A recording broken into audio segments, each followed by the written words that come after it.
All rise. Court is now in session. The Honorable Laura E. Polizzi presiding. Thank you. You can be seated.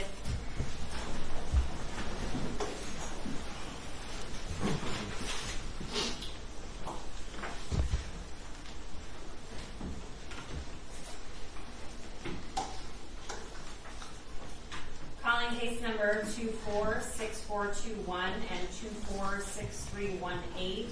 People of the State of Michigan versus Carlos Hernandez and Joshua Zuazo.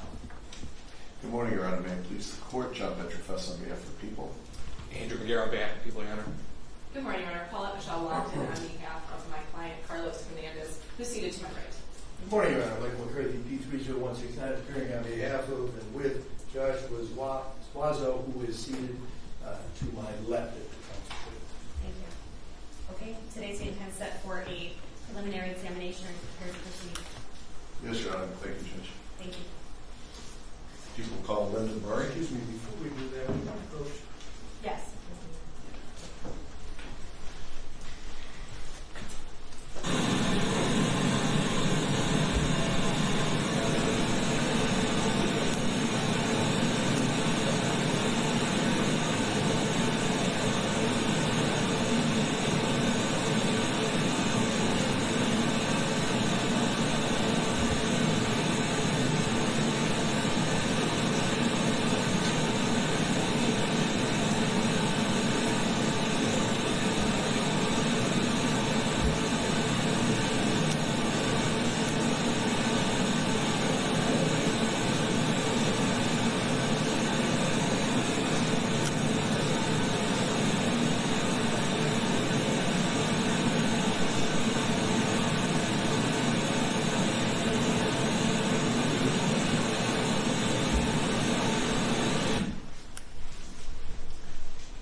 Your Honor, before the first witness is called, it's been brought to my attention this morning that Mr. Zuazo wishes to have me withdraw as his counsel because he believes, according to what he just informed me, that I did not do an adequate investigation into his case. As an officer of the court, I can tell you that I've been intensely involved in his case and also have prepared a motion that's to be heard later this afternoon or whenever the court has the time to address it. This is news to me because I met with Mr. Zuazo on Friday afternoon most recently. We spent quite a bit of time together with the idea that we would be seeing each other this morning. That was on December the 13th. So I don't know of any reason why I should withdraw as counsel. I was specifically asked to represent this man by the chief attorney of the Indigent Defense Office in Hogan County. I accepted this and I worked on it for about 2 months now. So I don't feel, as an officer of the court, that there was a basis for me to withdraw. Furthermore, as an officer of the court, I don't believe that it would be appropriate to even seek to do such a thing when this hearing is finally ready to begin. So I leave it in the court's discretion. But that is what I understand Mr. Zuazo's position is, and now you've heard mine. Thank you. Today is the date and time set for a preliminary examination. We've had this date for much time. This attorney's worked for 2 months to prepare for this hearing, just as he's placed on the record. He's an officer of the court. Mr. Zuazo, are you trying to address the court? Okay, can you raise your right hand? Can you say your name for the record? Joshua Zuazo. Okay, and sir, raise your right hand. Do you solemnly swear or affirm that any statements you make will be the truth, the whole truth, and nothing but the truth so help you God? Okay, so I would like to bring to your attention, I've been asked the counsel to drop the case because I asked him to file a motion months ago, and he refused to do it and told me that I was allowed to file a motion in court with me because he didn't do it for me. He eventually did it, but then again, he still hasn't have action to do to investigate the case or things in the case that was provided by the prosecution where it's not true, and he hasn't done that. So I don't feel comfortable. I don't even feel safe moving forward with the counsel. Thank you, sir. You can have a seat. The court is going to deny your request for your motion to withdraw. You're proceeding with preliminary examination today. You can't wait 2 months after an attorney's been working. Sir, I gave you a chance to address the court. Please be respectful. You can't wait 2 months after the court, has already scheduled this. This attorney has been preparing. We have not received a motion to withdraw. So today's the date and time to proceed, and we're going to be proceeding. Thank you. Thank you, Go Your ahead. Honor. Thank you, Judge. People call Linda Murray to testify.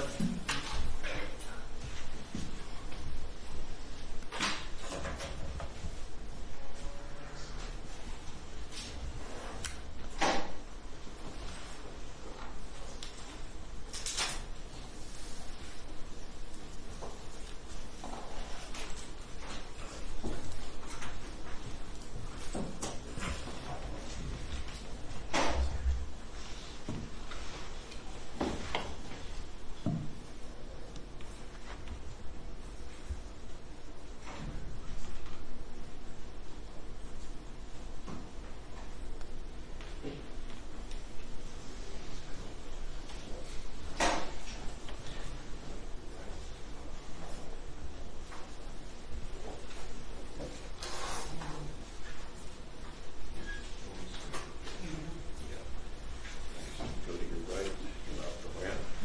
The court will swear you in.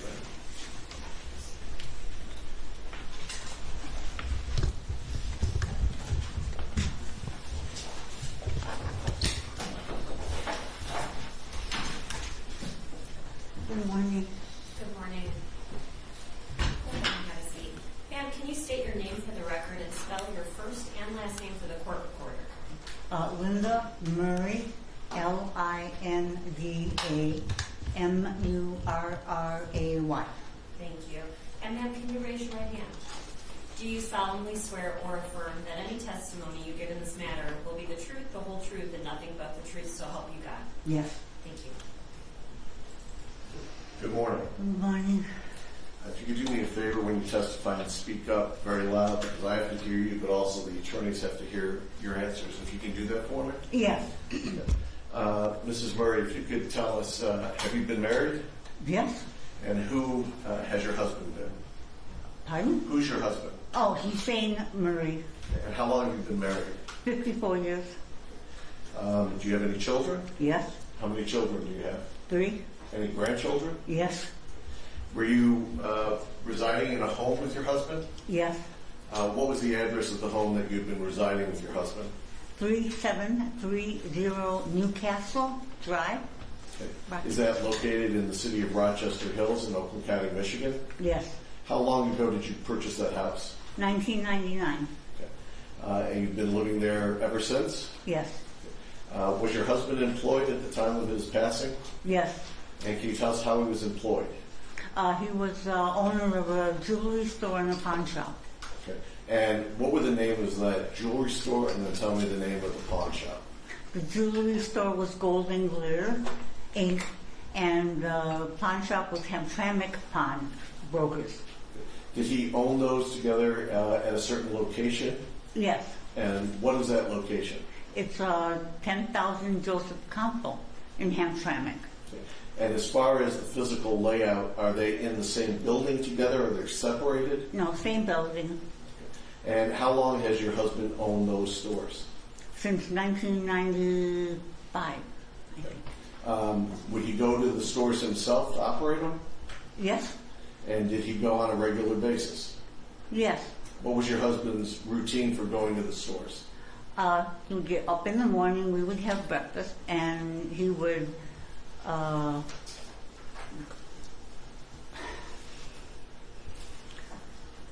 get ready and go to the store around 12 o'clock. I noticed a pause. This is very tough. There's no one here who doesn't appreciate this testimony is tough. If you need to pause, let the judge know.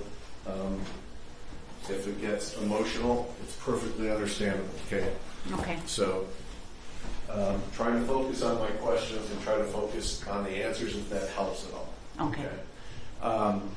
What was the store hours, if you know them? They were 9:30 until 6:30.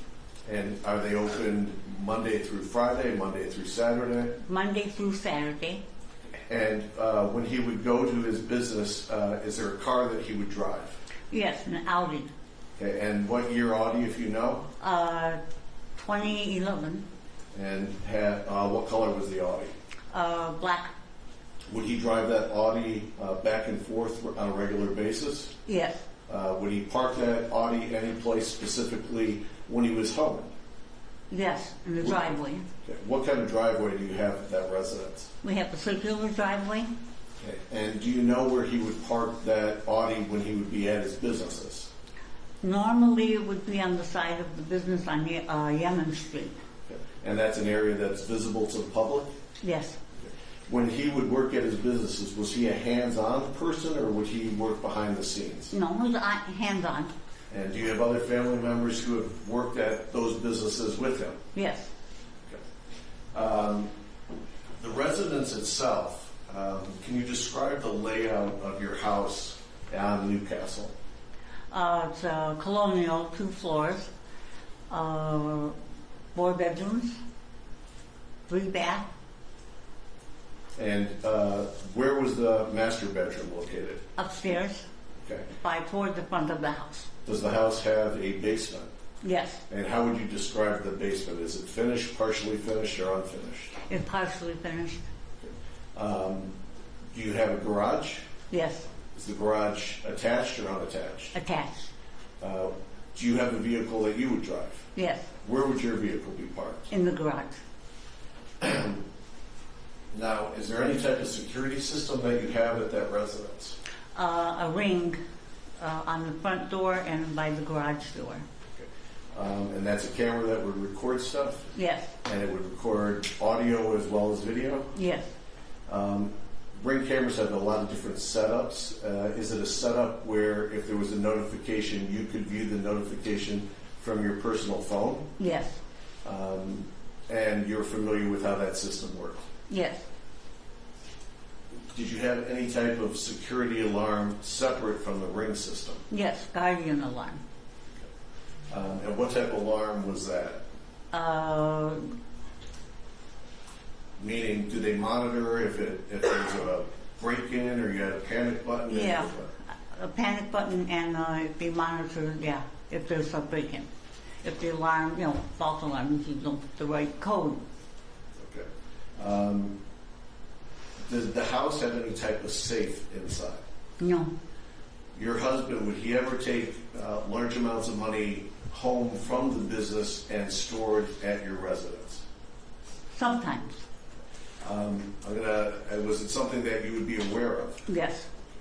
On the days that we're talking about, the 10th and the 11th of October, were you aware of any special amounts of money being inside the residence? No, Did your family or your husband have any firearms? yes, Okay, did he have any handguns? yes. What kind of handgun did he have? I believe it was a Glock. And was it a gun that he would carry on him? Yes, Would he carry it for work? yes, Would he carry it when he wasn't at work? yes. Was your husband right-handed or left-handed? Right-handed, And did he have a holster for that gun? yes. Do you know where he would wear that holster on his person? On the right side, You've seen it many times before. yes. Do you have a handgun of your own? No,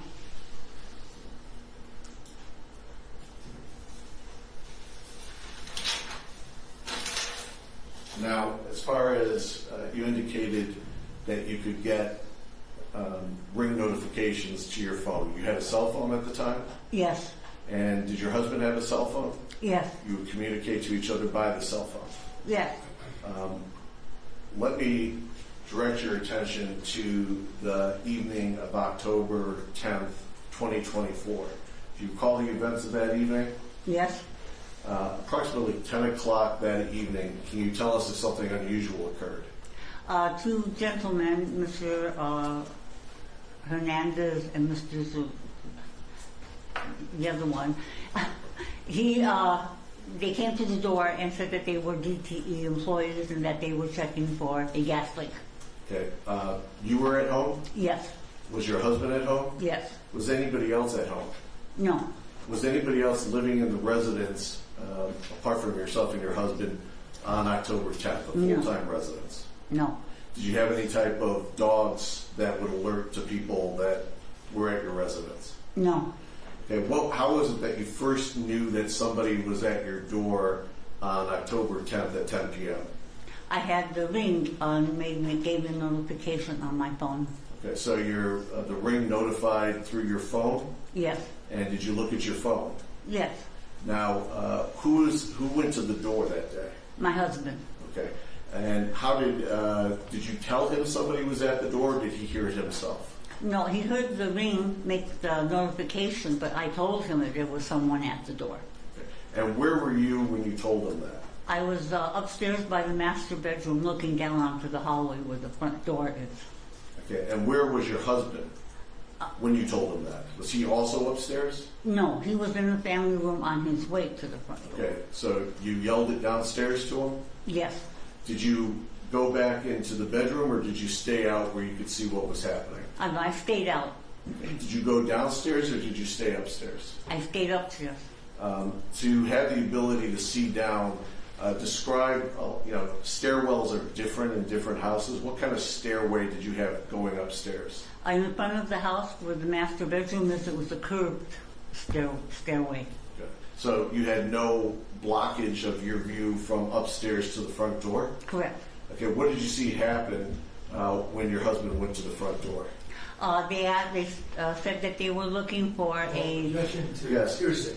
Let me redirect the question.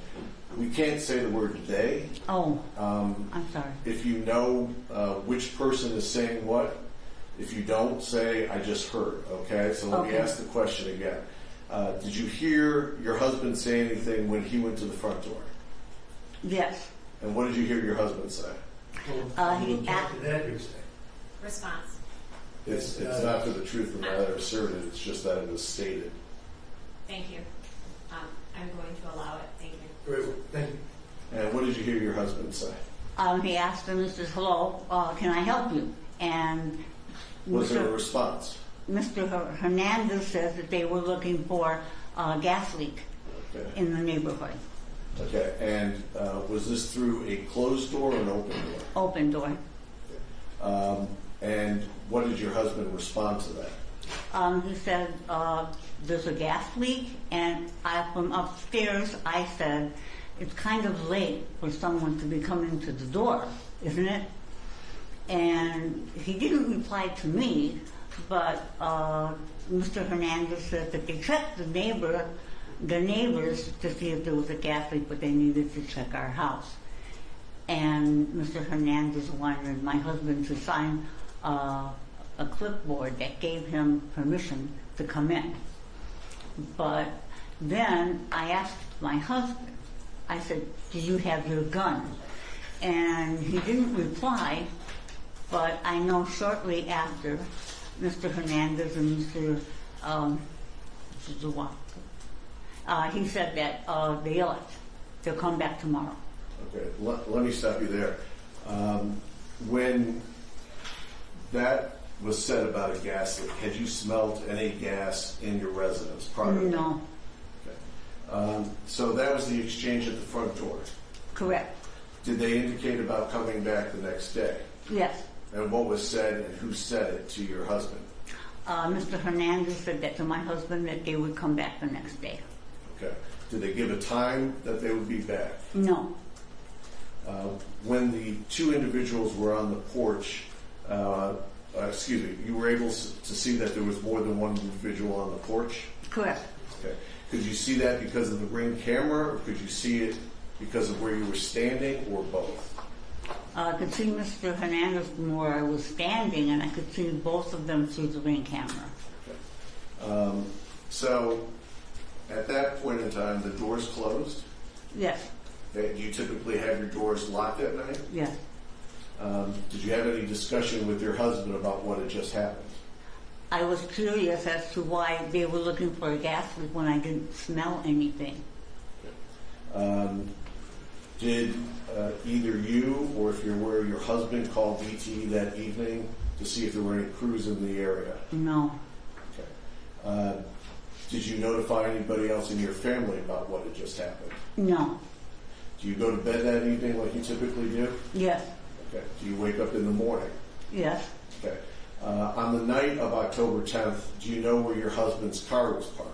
On the side of the driveway by the garage door. Okay.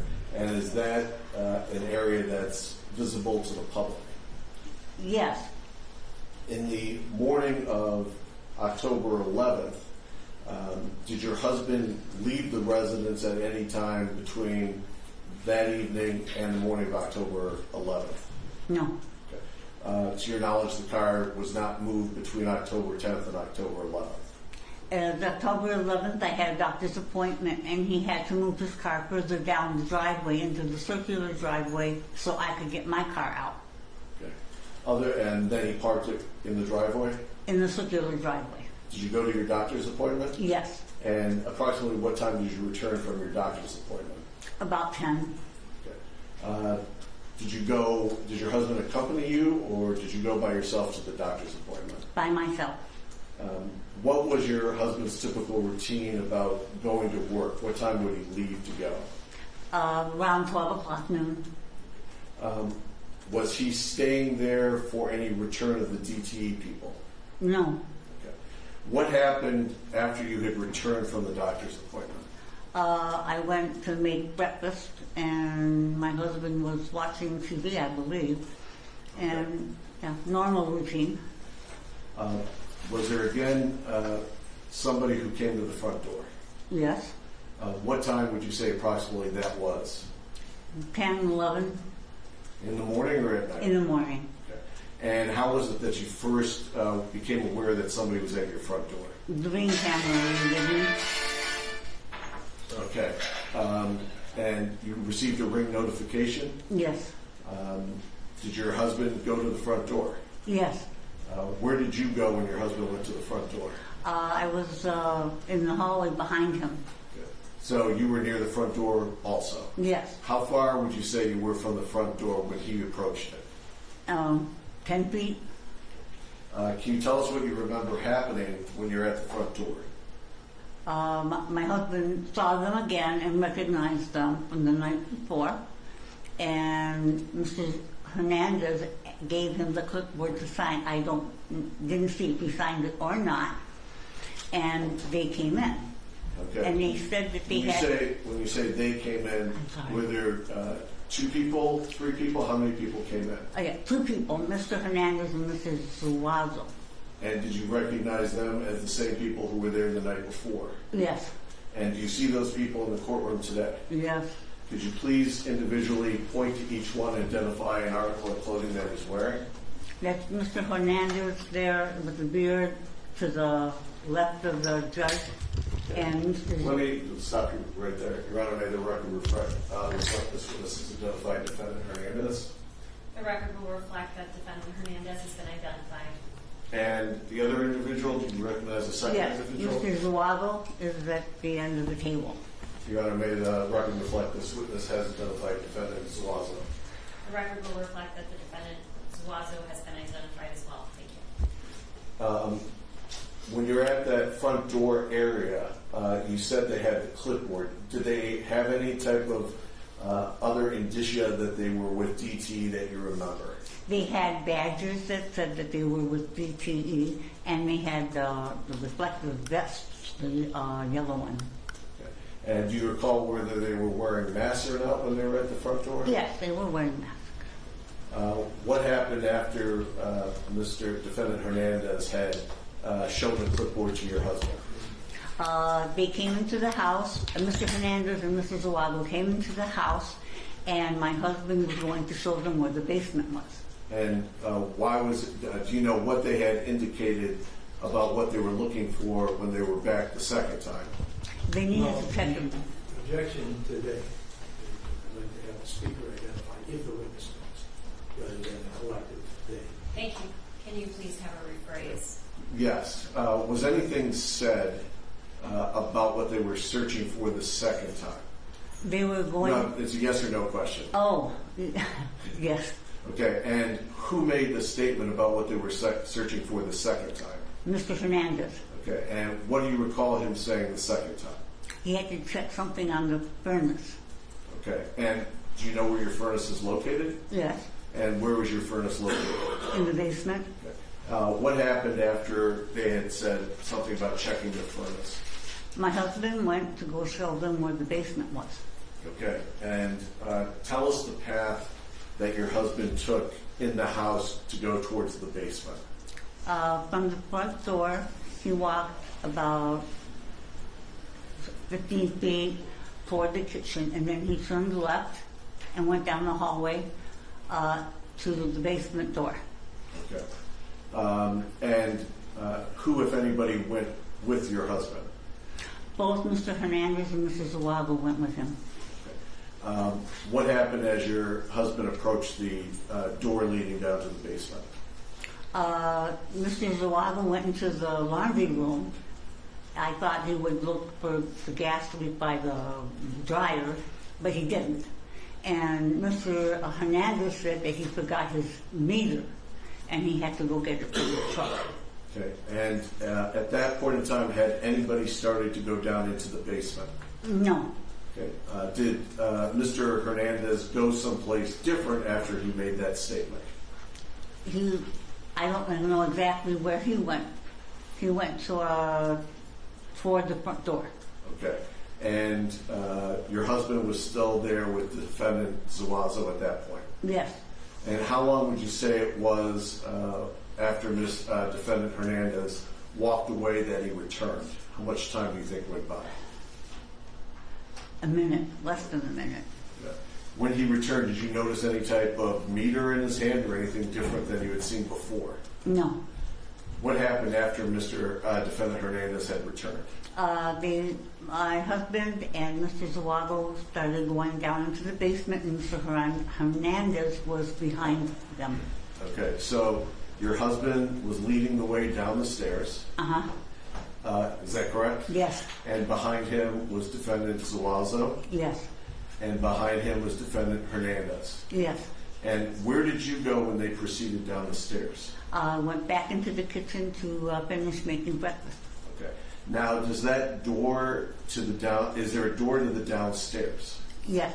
As best you remember, was that door, did it remain open or did somebody close it? It was closed. Okay. And from where you positioned yourself in the kitchen, how far would you say you were from that door leading downstairs at that point? About 6 feet, 10 feet maybe. Okay. Not very far? No, not very far. Okay. Now, your husband, knowing we all have different manners of speaking. Okay, in your relationship and your experience with your husband, is your husband a soft talker, a loud talker, a normal tone talker? How would you describe his volume? He's very loud. Okay. When your husband and the two defendants go down into the basement, do you hear your husband say anything? No. Do you hear anybody else say anything? No. Do you hear any type of commotion down in the basement? No. And of course, as someone who's not great at hearing anymore, the natural question is, how is your hearing? Diminished somewhat, but not. Okay. And you didn't hear anything for the time period they were downstairs? No. Do you remain at the kitchen table the entire time that everybody was downstairs? Yes. How much time would you say, as best you can recollect, because we know you're not looking at your watch and timing things, in your best estimate, how much time do you think they were downstairs before somebody came up the stairs? I'm going to say about maybe 10, 15 minutes. Okay. When somebody finally comes up in that 10, 15 minute period of time, who is the first person up the stairs? Mr. Hernandez. Okay. And where does Mr. Hernandez go once he's up the stairs? In the hallway by the basement door. Okay. Does Mr. Defendant Zuazo come up the stairs? Yes. How much time delay after Defendant Hernandez is up is it until Mr. Defendant Zuazo appears? Seconds. He was right behind him. Okay. What happens once both defendants are up the stairs? Mr. Hernandez asks me, where is the safe? And I said, we don't have one. And then he said, where is the jewelry? And I said, in a bank at the safety deposit box. Okay, when he says this, because you're seated some distance away from No. the top of the stairs, did you stand up at that point? Yes. Okay. When you stood up, did you close the gap to the defendants, or did they close the gap on you? I don't recall. Okay. How close is Defendant Hernandez when he asks you, where is the safe? The first time it was about a couple feet. Okay. And what's the response after you indicate you don't have a safe and the jewelry is in a safety deposit box? What happens then? He asks me, where is the money? And when you say he, you're talking about Mr. Hernandez. Defendant Hernandez. Okay. What did you say about where is the money? I said that all we have in the house is what I have in my purse and what my husband has in his pocket. Okay. Do you recall how much cash approximately you had in your purse that morning? About 300. Okay. And your husband would also, as habit, carry cash on him? Yes. Would he carry, I mean, I hate to say a normal amount of cash because normal can depend very much on who you are. How much cash would he usually have? About 5,000. Okay. Where did you have your cash that morning? Where did you keep it? In my purse on the kitchen table. Okay. And did you tell Defendant Hernandez the cash was in your purse? Yes. What did you see happen after you said your cash is in your purse? Again, he asked me, where is the jewelry and where is the cash? And what was your response then? The same, that the jewelry wasn't in the house and we didn't have cash except what I told him. Okay. And what happened next? I started asking, where is my husband? Where is my husband? And I didn't get a response. And when Mr. Zuazo came up the stairs, I saw blood on his vest. And I started screaming. And Mr. Hernandez hit me in the face. Okay. To shut me up. When Defendant Hernandez hit you on the face, what side of the face did he strike you on? The left. Okay. Did you sustain an injury from that? Yes. Did you sustain an injury that required medical treatment later? Yes. It was a hard hit. Yes. What happened after you were struck? He asked me, before he removed his hand from my mouth, he asked me if I would stop screaming. And I said yes. And he sat me at the kitchen table. Okay. Did either of them respond to you about what your husband was doing downstairs? No. What happened then? I take that what I just said back because I was asking where's my husband, and Mr. Zuazo said he was sleeping. Okay. What happens after Defendant Hernandez tells you to stop yelling and screaming? He sits me at the kitchen table. Okay. What happens to you while you're seated at the table? He takes my watch off, my iPhone watch. When you say he, again? Mr. Hernandez, I'm sorry. Okay. And then what happens? He takes your watch off? Yeah, he takes my watch off and puts it across the table where I could not reach it. And takes my cell phone and puts it in his pocket. Okay. Then what happens? Then he asks me if I have the car keys. And I said they're connected to my purse. So he takes the car keys to my car. Okay. And what kind of car were you driving? Infinity. When you say he took the keys, is it keys on a fob? Is it just a fob? How do you describe that? The keys were attached to my purse. Okay. The keys themselves, did it have keys to the house on there, or was it just the car fob? No, it had the house key. Okay. So you saw Defendant Hernandez take those items? Yes. Did you see anybody go through your purse? Mr. Hernandez did. Okay. And did you see him take cash from your purse? Yes. What happens after he's taken the cash from your purse? That part's a little foggy, but I know that he taped up my legs, together with duct tape, black duct tape, and my wrists together. Okay. When you say he, don't. It's okay. It's natural. It's not natural to testify. It's natural to talk. Mr. Hernandez. Yes. Okay. And you said it was black duct tape. Yes. Was that duct tape that you had in your house? No. What parts of your body were taped up by Defendant Hernandez? My ankles together and my wrists together. Okay. Where was Defendant Zuazo when this was taking place? He was upstairs in the master bedroom. Okay. What happens after your duct tape?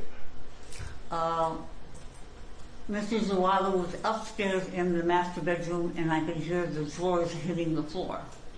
And then Mr. Hernandez was kind of nonchalant and opened one of the drawers in the kitchen, kind of looked at it and shut it. And Mr. Zuazo came down the stairs from upstairs. Again, we understand you're not timing things, but what's your best estimate how long Defendant Zuazo was upstairs before he returned from upstairs? Minutes. It wasn't very long. Okay. Can you describe to us, did you have some jewelry in your master bedroom? Yes. And where was that kept? In a jewelry box. Okay. And what type of jewelry did you have in your bedroom? It was costume jewelry. So the jewelry that was up there wasn't very valuable, is that fair to say? Yes. Did you later go into the master bedroom and see it being disheveled and things askew? Not that day, no. Later you did? Yes. Okay. And were you missing jewelry? Yes. Later in the investigation, past this day, do detectives from the sheriff's office end up showing you photographs of jewelry that was recovered? Yes. And did you identify items of jewelry that were recovered that were yours? Yes. And those items were missing after the 11th from your room? Yes. When Defendant Zuazo comes back downstairs, what happens next? They're getting ready to leave, and they go into the garage. Mr. Hernandez and Mr. Zuazo go, no they don't. They want me to put me in the closet. And I was standing up, but I couldn't move because of the bindings on my legs. So that he sat me back down in a chair. And you know what I'm going to ask you now? Which he are we talking about? Which what? Which he Oh, sat you back Mr. down? Hernandez. Okay. And then what happened? Mr. Hernandez sat me in the chair, and then they walked to the garage. Okay. Can you hear the garage door open? Yes. Okay. How long would you say they were in the garage before the garage door was opening? Before it was opening, How long do you think they spent in the garage before you could hear the garage door opening? seconds. Okay. And they depart at that point? I think I didn't see him, but I think Mr. Hernandez searched the car. Okay. After they exited the garage, did they come back into the residence? No. Prior to the dates of either the 10th or the 11th, had you ever seen Defendant Hernandez or Defendant Zuazo before? No. Prior to the dates of the 10th and the 11th, had either of them ever been inside your house? No.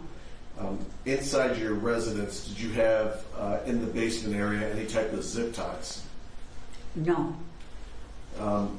After the 11th, was your husband's side firearm missing from the residence? Yes. The Ring camera that was part of your residence, did you turn over that Ring camera video to the detectives? Yes. Have you had an opportunity to review People's Exhibit number 1, those Ring camera videos? Yes. Do they accurately reflect what was on those videos at the time? Yes. Your Honor, the people would move to publish People's Exhibit number 1, which is the Ring cameras videos. Is it stipulated here? I have no objection to that. Okay. I can can be published. Thank you.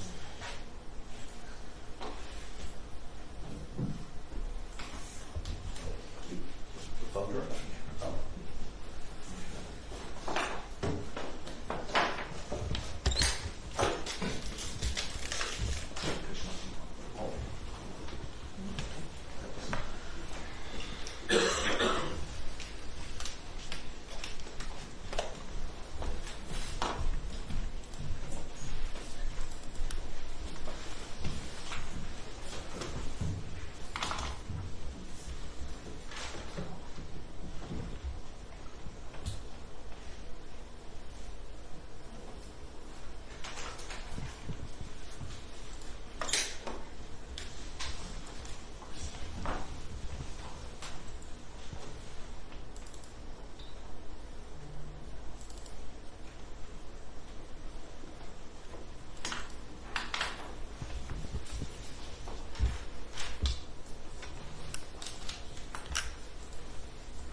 When she thought it was her.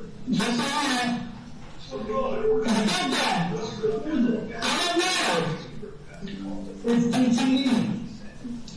DTE. I can't wait when you guys will be coming around. DTE. I don't know. Be careful on. Well, we just got a question. Have you guys had are you Mr. Hussein Murray? Yeah. Well, that's it. We're gonna check your back. You have the house for the night leader?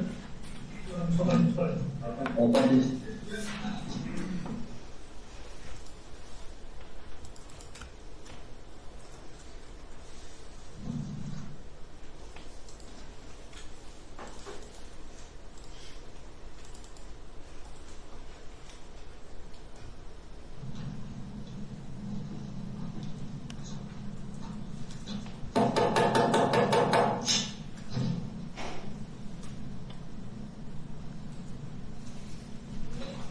On the scene.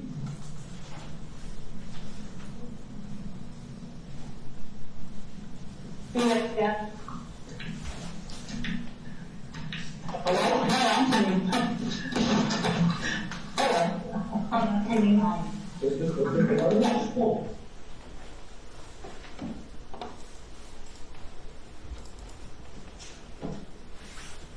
I have to go home.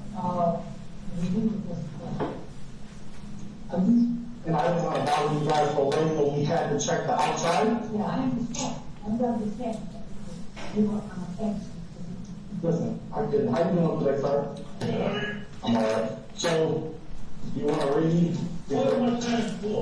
Just to give us consent to check the inside of the home. So what we have to do is we have to check for like cracks in the heat.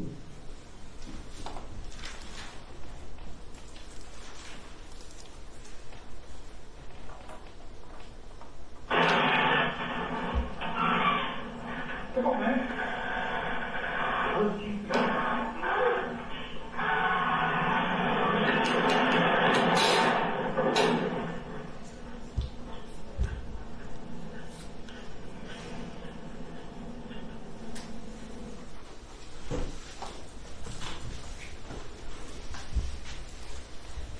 And Mrs. Murray, just to finish up, the taking of your items from your residence that day, that was against your will and against your consent?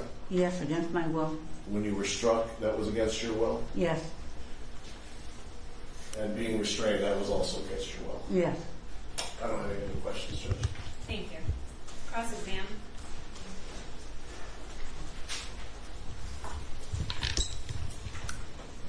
Good morning, ma'am. Morning. Mr. Petrofessa, the prosecutor, I asked you a question similar, but I just want to make sure that the record is clear. So you were asked if you had ever met Mr. Hernandez or Mr. Zuazo prior to that date. Do you remember being asked that question? Yes. And you answered no. Do you remember that? Yes. Okay. So you have been referring to the two people that were in your house as Mr. Hernandez and Mr. Zuazo. Were those names that were provided to you from the prosecutor or from the police department? Those weren't names that you came up with yourself. Is that correct? Correct. Okay. So you were given the names of Mr. Hernandez and Mr. Zuazo, correct? Yes. I have no further questions. Thank you. Thank you. Cross-exam. Thank you, Your Honor. Mrs. Murray, my name is Michael McCarthy. I represent Joshua Zuazo. I have some questions to ask you here this morning regarding your testimony. And if I do not make myself clear, please tell me that, and then I will rephrase the question, okay? Yes. And we just watched the ring video of what occurred on the night of the 10th of October.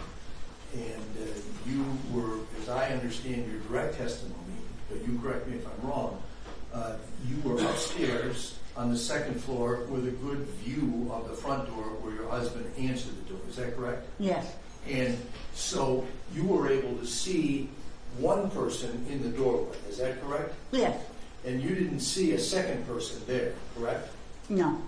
And but you've had an opportunity since this incident occurred to review your own ring video, correct? Yes. And during the course of the investigation that was conducted by the Rochester Hills Police Department, the Oakland County Sheriff's Department, you've come to have an understanding about who it is that is charged in this case with the crimes that were committed at your home on the 10th day or the 11th day of October, correct? Yes. So, in just following up on the question we just asked by Mr. Hernandez's attorney regarding your identification of individuals, you didn't know Mr. Zuazo at all, correct? Correct. And you didn't see him the day or the night before this incident took place, correct? Only through the ring camera. Right, but you didn't see, in that instance, that night, you would agree that the person who's shown in the ring camera, the second person, not the person that's at the door, but the person in the background, is pretty fully, his face is completely covered, correct? Yes. Okay, so you can't make an identification of Mr. Zuazo for the night of October the 10th because you didn't see enough of the individual's face to make an identification, correct? Correct. And what you do know, now you have information that leads you to believe that Mr. Zuazo is the person that was present that night because you've reviewed ring video and you've had many interviews with representatives of the Sheriff's Department, the Police Department, and also the Oakland County Prosecutor's Office, correct? Yes. And you've gained this knowledge that you brought to the court today, this ability to speak and make identifications because of some information that's been provided to you regarding identification, correct? Could you repeat that? Yes, you've been able to speak with confidence this morning regarding who the individuals that came to your home is or were because of the fact that during the course of the investigation that's gone on since October 11th, you've gained a lot of knowledge from the information provided not only by yourself to the law enforcement officials, but also information you received back during interviews, correct? Some information. You didn't know either man's name, right? No. Before the investigation was conducted, and then information from the Sheriff's Department, Prosecutor's Office, Police Department, that was provided to you to give you that knowledge, correct? Yes. Okay. Now, in the part of your testimony regarding October the 10th, or 11th rather, you identified Mr. Zuazo as, or you, this person that you have identified as Mr. Zuazo is the person who went upstairs into the master bedroom, correct? Yes. Okay. And you were seated at the kitchen table at that time, correct? Yes, And that was before or after your ankles and your wrists were bound with tape? before. Before. Okay, so then after that second individual came downstairs, then you were bound up. Is that correct? During the time that Mr. Zuazo went upstairs, in between the time Mr. Hernandez bound my legs and wrists. Okay. And going to this identification thing one more time, you would agree that Mr. Hernandez, who is seated at the counsel table there, is a person of fairly unique physical characteristics, correct? A very large man. Yes, Okay. And you saw he was wearing, or rather, this person who came to your door on October the 10th, during the evening hours at 10 or 10:30 at night, he was wearing a small mask, correct? Mr. Who? The person that you've identified to be Mr. Hernandez. Oh, Mr. Hernandez. When he came to the door that night, was wearing a rather small mask, just the kind of a mask somebody might wear in COVID times. No, correct? Mr. Hernandez wore a respirator type mask. So, a heavy mask. During the night of October the 10th? Yes, So, it's your testimony that the same person that came to the door on the night of the 10th was the person who came to the door on the morning of the 11th, correct? repeat that? The person who was knocking on the door, Yeah. or ringing the doorbell, whichever it was, that came on the night of the 10th, was the same person who came to the door on the morning of the 11th, Yes. correct? And it's the same distinctive sized individual, correct? Yes, Okay. You would agree that the second man does not have that same distinctive physical characteristic, correct? correct. He's more of a normal sized person. He's not extremely tall or short, correct? Correct. Just a normal height. And his physical stature in terms of his weight, pretty average, correct? Yes, Okay. So not as easy to make an identification of the second man as it was to make the identification of this very uniquely physically characterized individual that you've identified to be Mr. Hernandez, correct? Let me break that down. It's easier to identify a person who's huge, yes, right? You don't see people like that every day, right? right, And this person comes to your house 2 days in a row, right? correct. And you saw enough of him on the first night to know that he was the same person on the second morning, correct? Correct. The second man, not like that, correct? You can't make that identification and say for sure the man that was there the night before is the same man that was there during the day of the 11th, correct? As far as I can recollect glancing at Mr. Zuazo on the night of the 10th, somehow I had a glance of him. He was the one with the white mask, the small mask, On the night of the 10th. of the 10th. Okay, thank you. Upstairs, you could just hear footsteps, correct? Yes, When you were in the kitchen. And yet, you're able to testify today that those footsteps were up in the master bedroom. Is that correct? yes, But you were in the kitchen, you couldn't see that, correct? You couldn't see the activity that was going on upstairs. I could hear it. I couldn't see it. I got that, and I understand that you could hear it, but the question is, you couldn't see it, correct? Correct. All right. And so you learned later, through the investigation and through your own return to your home, that things were in disarray in the master bedroom of your home, correct? Correct.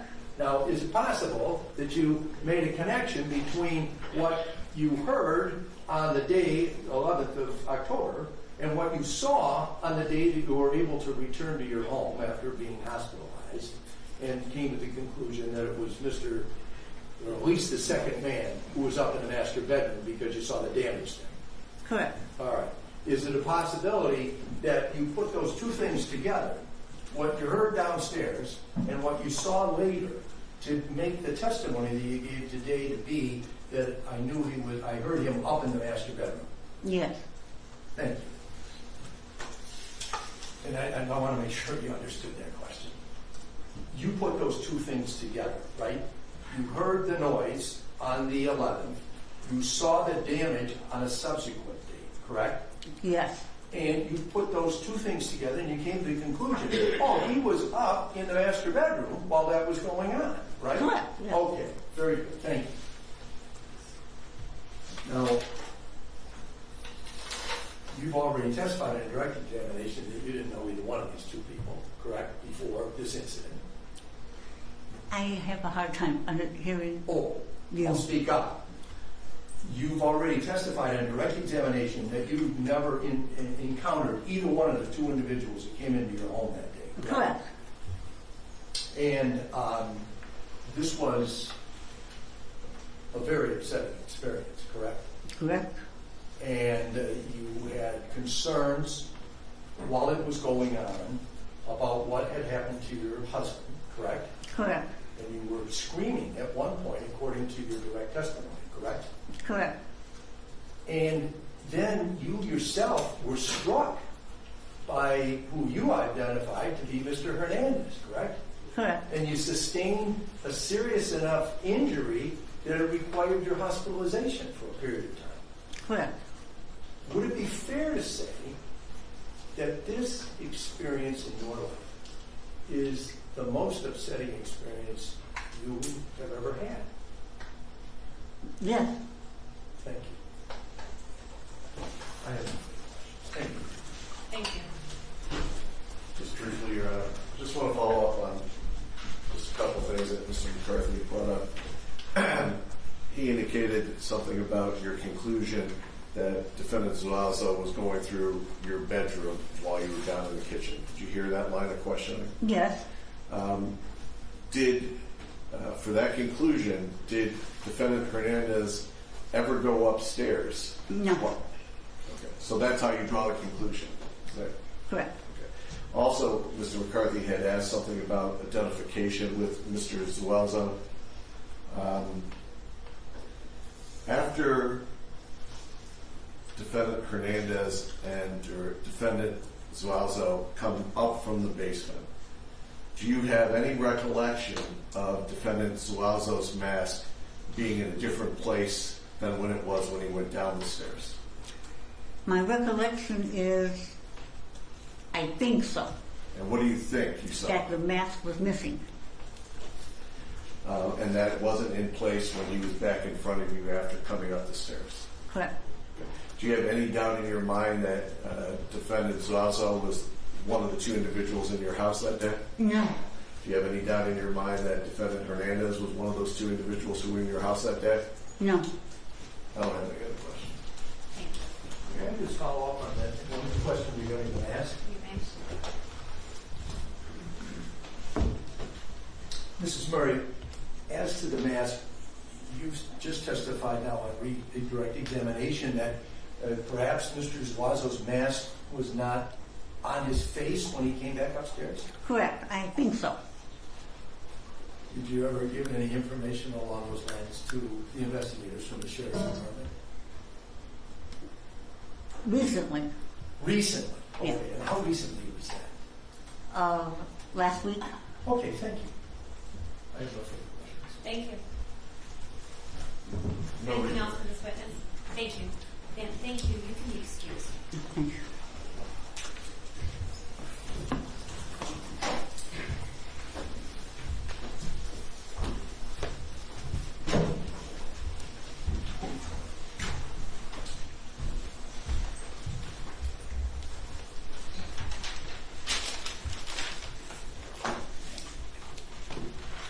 People call it Deputy Copeland. Thank May I stop? Yes. Thank you.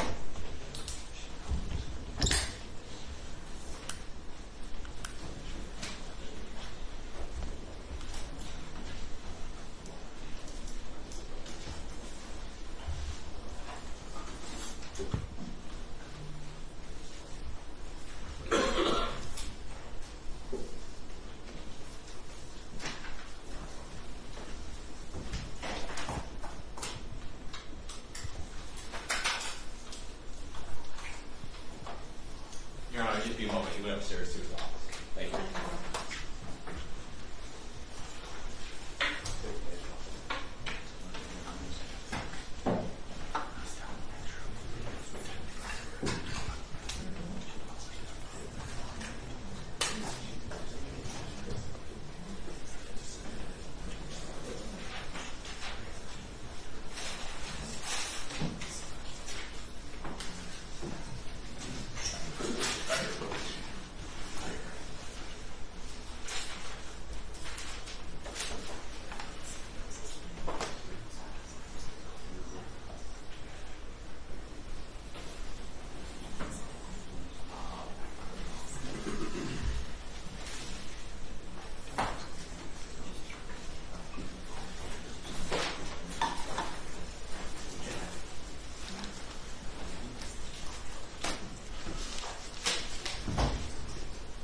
Absolutely. Yes. And do you solemnly swear or affirm that any testimony you give in this matter will be the truth, the whole truth, and nothing but the truth, so help you God? I do. Thank you. Commissioner? Yes.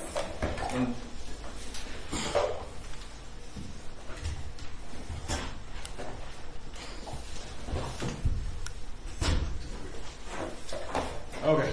You good? You, currently employed.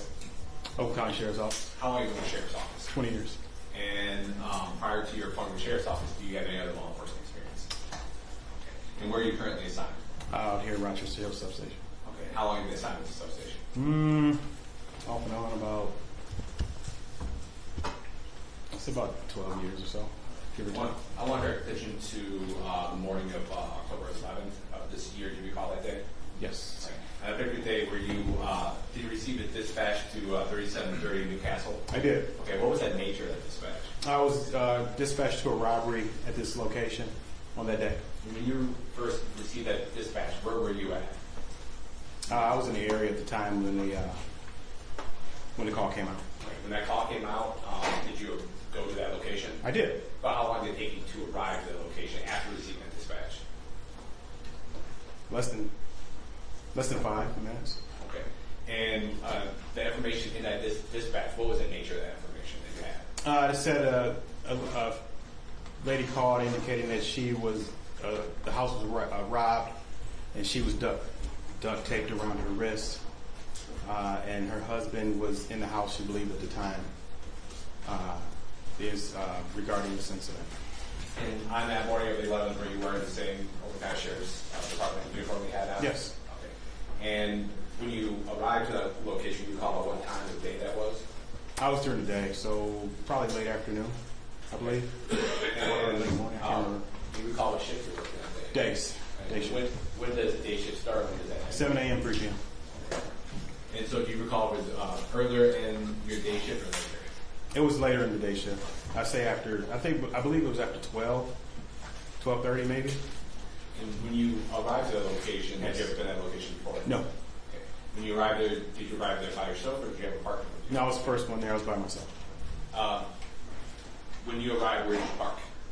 I parked, I believe, a house down from the actual home. So parking house down from that home, what did you do next upon parking?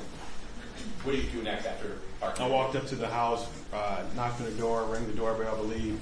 No answer. Then I started to walk towards the back to see if I could see anything. But I then called the dispatch to have the person they were talking to come to the front door. So they were still on the phone with that person? Correct.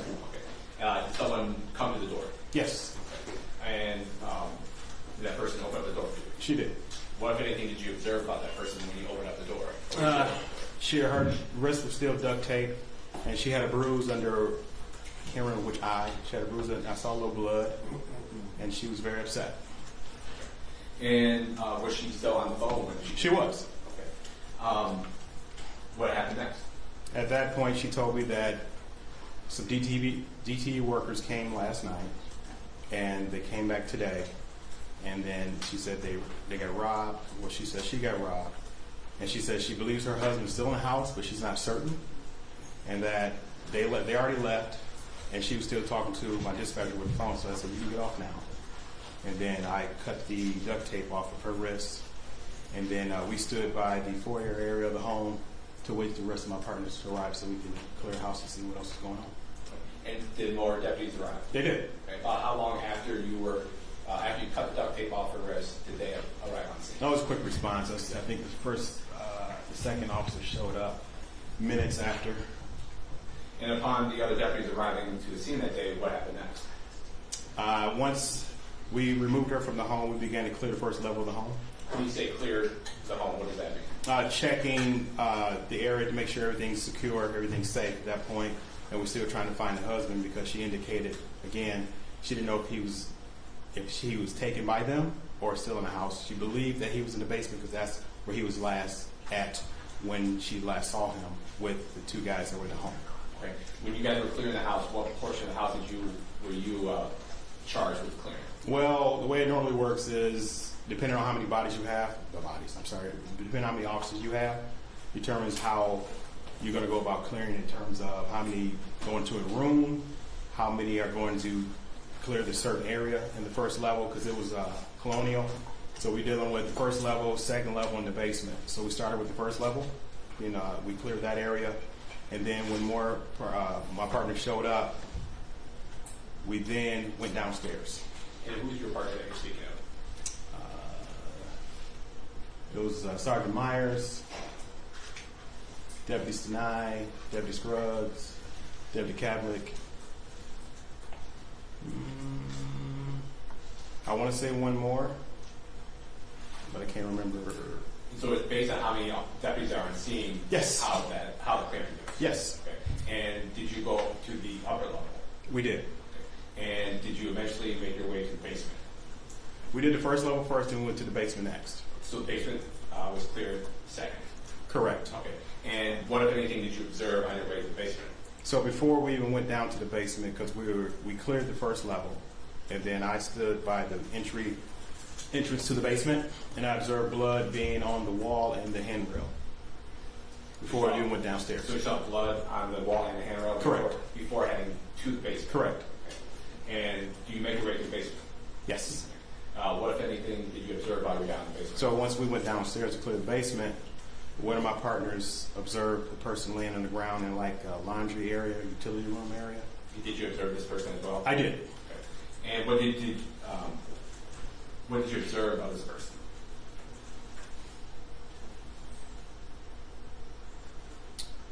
I observed a male being duct taped around the wrist, around his ankles, and around his mouth. I thought it was duct tape around his nose, but it wasn't. And a lot of blood. There was a lot of blood in the area? Yes, it was. Did you notice, were you able to determine if he had a pulse?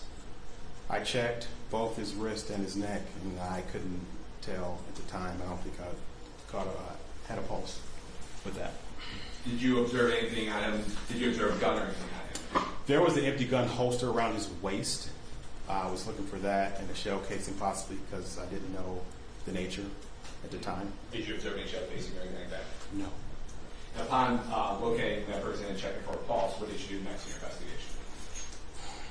After that, the Rochester Hills Fire Department came down to try to render aid to, after I looked at him. Then we went upstairs. I'm sorry, before that we went upstairs to clear the second floor after that. Did you observe anything regarding your investigation upstairs when you cleared it? No, nothing up there. Rooms were disheveled.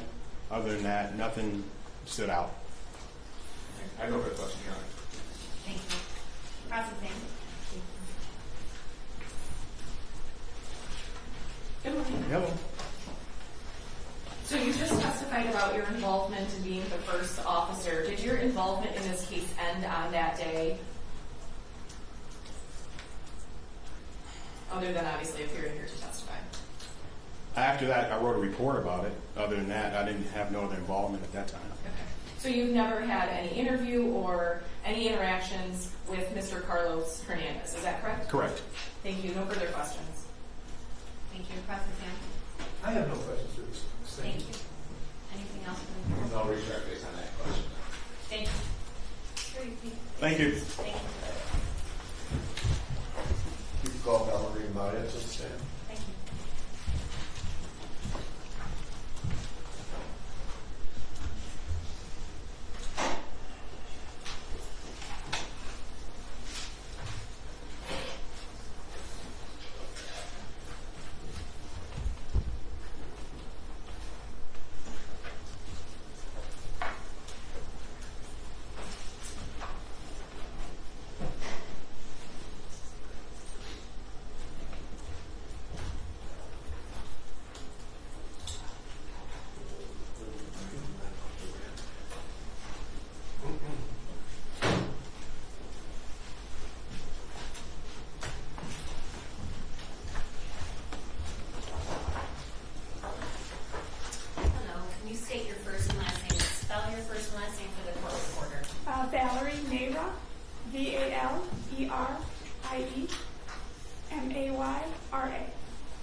Do you solemnly swear or affirm that any testimony you give in this matter will be the truth, the whole truth, and nothing but the truth, so help you God? I do. Thank you. You can have a seat. Good morning. Good morning. Could you do me a favor and just speak up as much as you can, because the table has to be able to hear what you're saying too, okay? Yes, I'll try. Can you tell us how you're employed? I am employed with the Oakland County Sheriff's Office as a forensic lab investigator. And can you tell the court what that means to be a forensic lab investigator? So I am assigned to the latent print unit, where I will process and examine items of evidence for the presence of latent prints, such as fingerprints, and ultimately try to identify the source of those prints. I also am part of the crime scene team, so I will respond to and process major crime scenes within the county. And how many major crime scenes have you been a part of at this point in your career? Several dozen. Okay. And some of those are homicide crime scenes? Yes, mostly. And I think you and I have had some homicide cases in the past, in fact, is that correct? That's right. Okay. I'm going to direct your attention back to October 11th of 2024. Were you called out by the Sheriff's Office in that capacity that day? I was. And can you tell us approximately what time it was that you arrived at where you were called to? Would I be able to refer to my report to access Yes. that? Let me also, if I can approach, you did do a report for this, is that correct? Yes, I did. And would that also help refresh your recollections? I think if you're asking about a specific time, that would be in my notes. Okay, but you did do a report also? I did. Okay, I'm going to show you what's the Marcus Peoples Exhibit number 4, if I can approach. Do you recognize that exhibit? Yes. Okay, is that the report that you authored? Yes. And that doesn't help refresh your recollection as far as the time, though. So can you look at whatever items you have present that would help indicate what time you responded? Yes. It looks like I arrived there at 2:18 in the afternoon. Okay. And when you say there, what was the address that you responded to? 3730 Newcastle Drive in Rochester Hills. Okay. Is that located in the city of Rochester Hills in Oakland County, Michigan? Yes. And what did you first observe when you arrived at that location? When I arrived, there were several first responding officers around. It was a large home and in a residential neighborhood. And initially we were kind of just there to get the summary of what had occurred before making entry. Okay, and when you say we, who else are you referring to when you say we? That would be my teammates on my crime scene response team. Okay, and as far as teammates, I know we're all employed by Oakland County, but when you're talking about teammates, you're not talking about deputies or detectives. Are you specifically talking about folks who work in the evidence collection? Yes, that would be some individuals from the forensic lab and also some deputies who have who are part of a crime scene response team. Okay, and did you obtain information from deputies and detectives at the scene about what had happened? Yes. Did you, as part of evidence collection, go through the house itself? Yes. Can you tell us what you remember about going through the residence and things of evidentiary significance that you saw as you did that? Sure. Upon entry, the main level didn't have too much that was observed evidentiary-wise. We found a couple pieces of what looked like black electrical tape on the main level. Upstairs. And when you say you saw that tape, what room was that tape located? That was in the dining area of the kitchen. So there was a dining room and then there was a dining area in the kitchen itself. So that tape was found there, and then also in an adjacent hallway. Okay. And then upstairs, the master bedroom looked like it had been ransacked. It had several drawers pulled out of the dressers and overturned, and I assume the contents that were in those drawers were kind of strewn about the room. There was also a blood swipe mark, a apparent blood swipe mark in a spare bedroom that's also upstairs. And then downstairs is where we found the decedent. Okay. I'm going to show you what's been marked. If I can approach People's Exhibit number 3A, all these exhibits have been shown to hold counsel beforehand. Do you recognize this as a vehicle parked in front of that residence? Yes. I'm going to show you what's been marked as Exhibit 3B.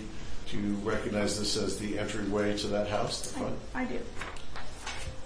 Okay, you indicated that you went downstairs, is that correct? Yes, Into the basement? to the basement. I'm going to show you what's been marked as Exhibit 3C. Do you recognize that photograph as the individual that you saw in the basement? Yes. Okay, now there's a set of stairs that go into the basement, and then we see the decedent's body down there. As best as you can give us an estimate, how much distance is it from the bottom of those stairs to where the decedent is laying? We didn't take measurements, but if I were to estimate, it was about 10 feet. And that accurately reflects what you saw? Yes. Did you, I'm going to show you what's been marked as Exhibit 3D. Do you recognize that? Yes. And can you tell us what's in Exhibit 3D? That is an empty firearm holster that was on the decedent's hip. I'm going to show you what's been marked as Exhibit 3E. Do you recognize that as the head area of the decedent? Yes. Does that accurately reflect what you saw? Yes. There was other evidence of blood in the basement, not just at the decedent's body. Is that correct? Yes, several objects had apparent blood spatter. I'm going to show you what's been marked as Exhibit 3G. Do you recognize that exhibit? I do. And can you tell us where that blood is located? That is on the faucet of a sink that was on the ground lying near the decedent. Okay, and when you say a sink on the ground, is that an operable sink or inoperable sink? It appeared inoperable at the time. I'm going to show you what's been marked as Exhibit 3H. Can you tell us what that is? That is the weights and the weight bar that were semi underneath the victim after we had moved him. And what appears to be blood by that? Correct. I'm going to show you what's been marked as Exhibit 3I. Do you recognize that exhibit? Yes, that was the floor underneath the decedent after he had been moved. Okay. I'm going to show you what's been marked as Exhibit 3J. Do you recognize that exhibit? Yes. And what's in that exhibit? That is the decedent's hands, which are bound at the wrists. And how are they bound? With black duct tape type material and also with zip ties.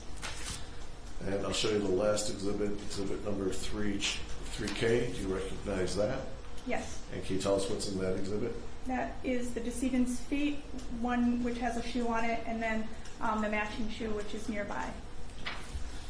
Your Honor, at this time the people move Exhibit 3A through 3K into evidence and publish to court. Any objections? No objection for exam purposes. I have no objection, but I didn't hear what G was. Counsel. Just that 3G. Oh, I'm sorry. Identified. He did not hear what G was. What is 3G? The sink that we discussed earlier today. Okay, thank you. The exhibits will be admitted into evidence, having heard no objection. And I think I did, but in case I didn't, I moved exhibit number 1 into evidence too. I know we published it. You did, and that was admitted. Now, as far as evidence that you actually collected, could you tell us what you actually collected from the scene? Yes.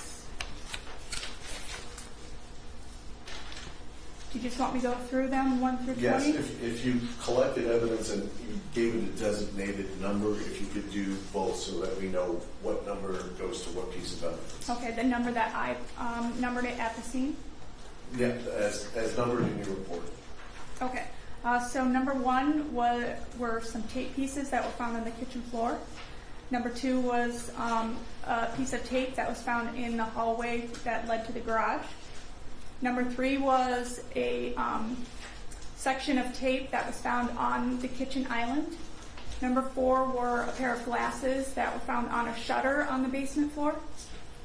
Number 5 were what we referred to as large zip ties. There were 2 sets of zip ties on the basement floor. There was one that was larger than the other, so number 5 was the larger set and number 6 was the smaller set. Number 7 was a section of tape that was found on burlap fabric that was in the basement. Number 8 was a roll of tape that was found on the basement floor. Number 9 was an apparent bloody impression that was found on the basement floor under the large set of zip ties. Number 10 was an apparent bloody impression on a ceiling tile that was found near the victim. Number 11 was apparent blood that was found on the shutter near the victim. Number 12 was apparent blood found on the side of a box that was on the basement floor. Number 13 was apparent blood found on that sink faucet. Number 14 was a roll of tape that was found in that sink. Number 15 were plastic bags that were also found in that sink. Number 16 was apparent blood that was found in a swipe mark in that spare bedroom on the second floor. Number 17, we collected DNA swabs that were on the duct tape that were binding the victim's hands. 5A were DNA swabs taken from the large set of zip ties, which was number 5. 6A were DNA swabs taken from item 6, which were the smaller set of zip ties. 18 were weights with the bar, and that was found near the body. 19 were two individual weights that were stacked on top of each other, found under the body after it was moved. And number 20 was a ring that was found near the body as well. Okay. In addition to doing the DNA swabbing, was there any attempts to lift latent fingerprints? Yes, Sorry. And that was attempted at the scene. Is that correct? Yes. And you're involved with the processing and comparison of any fingerprints in this case. Is that correct? I am.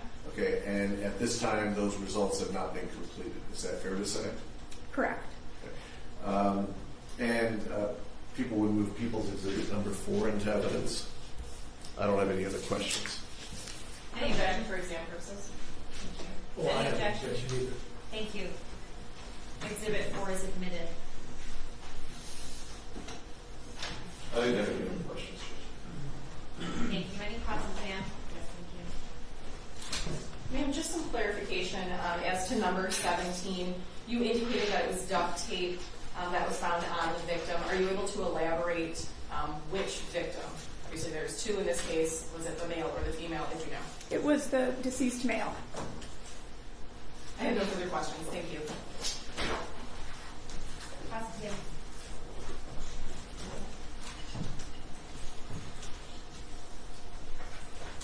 Deputy Maya, my name is Michael McCarthy. I represent one of the defendants in this case, Joshua Zuazo, and I just have a few questions to ask you today regarding your testimony. If I don't make myself clear, please tell me that and I'll rephrase the question, okay? Okay. Now, in this report, there are, you just itemized all of the things that were collected and mentioned that they were shown on the sketch that's part of exhibit number 4. And what I just wanted to ask you is if you could tell me where items number 18, 19, and 20, which are the weights with the bar, 2 weights on the floor, and the ring, which is number 20. If you could just show me on the sketch where those items were found. I know the report says near the body, but while all the other items that were in the basement are identified in the sketch, those 3 are not. If you could just direct me to where it was that those were located. 18, 19, and 20 were found partially under the body, if not completely under the body, which is why they aren't showing up on the sketch. Very good. Thank you for that clarification. Sure.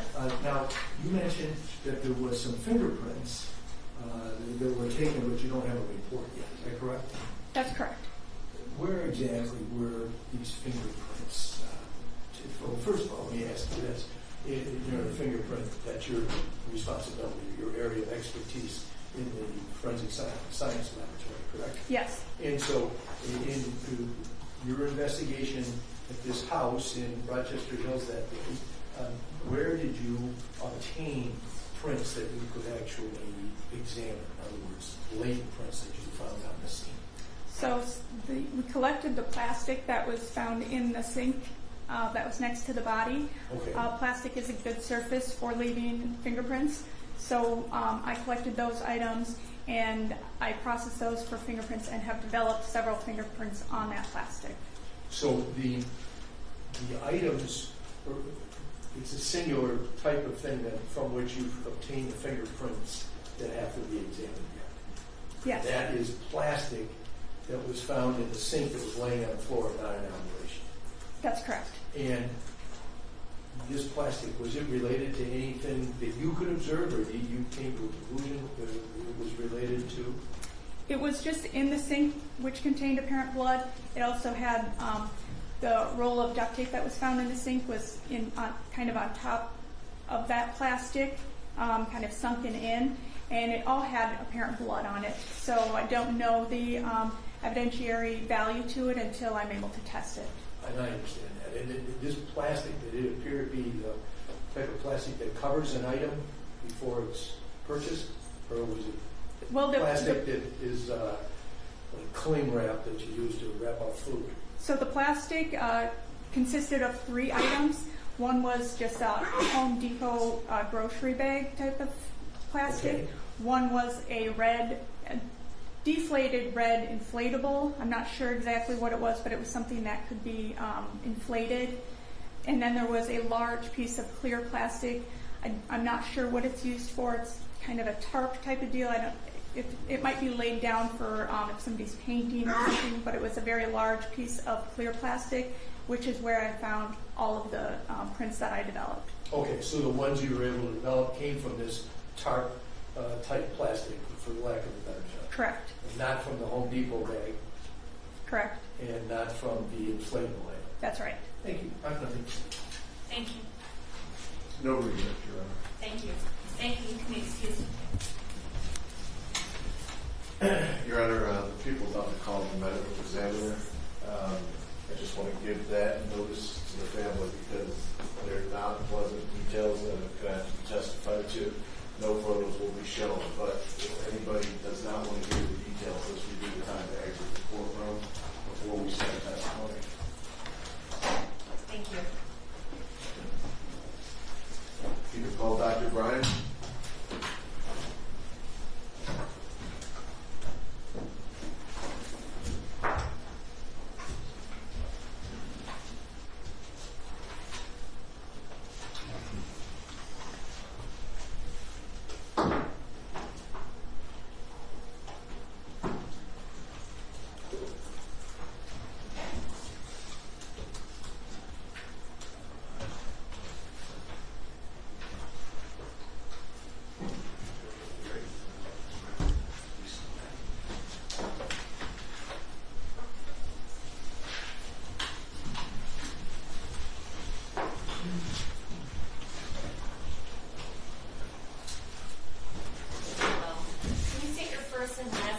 Spell your first and last name for the court recorder. Shauna Bryan, SHAUNA BRYAN. Thank you. Can you raise your right hand? Do you solemnly swear or affirm that any testimony you give in this matter will be the truth, the whole truth, and nothing but the truth, so help you God? Yes, sir. Thank you. Good morning, Doctor. Good morning. If you could tell us how you're currently employed. I'm the Deputy Chief Medical Examiner for Oakland County. Okay. And how long have you been a medical examiner? For Oakland County, approximately 5 years. Have you had any experience prior to that? Yes, in fellowship. I did a 1-year fellowship in Denver, Colorado. And have you testified in courts before? Yes, I have. And can you tell us basically what the duties of a medical examiner are when it comes to performing an autopsy? Sure. The medical examiner is there to perform medical legal autopsies, that meaning cause and manner of death. We take evidence and investigate cases and do as such, and then print reports. Okay. And how many autopsies would you say you've done at this point in time? Maybe a couple thousand. And have you been qualified as an expert in the courts of Michigan? Yes, I have. How many times would you say you've been qualified as an expert in the courts of Michigan or any other jurisdiction? Maybe around 10. And your expertise is in forensic pathology? Yes, it is. Your Honor, the people would tender this witness as an expert in the field of forensic pathology. Any objections? No objection. No, you're not having an objection. For the purpose of the preliminary examination. Thank you. This witness is submitted as an expert in the field. Thank you, Judge. I'm going to direct your attention back to October 12th of this year. Were you working as a medical examiner that day? Yes, it was. And were you assigned the responsibilities of doing an autopsy for an individual named Jose Murray? Yes, I was. And was that case assigned a separate, distinct autopsy number through Oakland County's records? Yes. And was that number 246922? Yes, it is. When you first conducted an autopsy, do you do observations of how the decedent has come in? Yes. And can you recall how you remember seeing the decedent for the first time when he came in? He came in fully clothed, just it hadn't been touched from the scene. Whatever was there on the scene, that's how he came in. Okay. And what did you notice that was distinct and unusual about when he came in? He had duct tape around his face, covering his mouth.